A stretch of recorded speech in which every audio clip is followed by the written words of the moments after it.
નમસ્કાર મિત્રો, એસસીપીસીએ અત્યારે પહેલા રાઉન્ડના અંતે જે એડમિશન કેન્સલેશન થઈ ગયા હોય એના બાદનું ઓવરઓલ રિપોર્ટિંગનું લિસ્ટ અને વેકેન્ટનું લિસ્ટ ડિક્લેર કરેલ છે.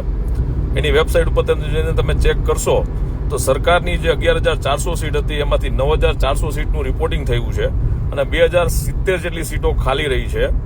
જ્યારે એસએફઆઈની અંદર 49,000 જેવી સીટો હતી, એની અંદરથી 10,000 જેવી સીટોનું રિપોર્ટિંગ થયું છે અને ત્યાં 39,000 સીટો ખાલી રહી છે. ટોટલ 61,100 જેવી સીટો હતી, એમાંથી માત્ર 20,400 જેવી સીટોનું રિપોર્ટિંગ થયેલું છે અને 40,000 જેવી સીટો ખાલી છે.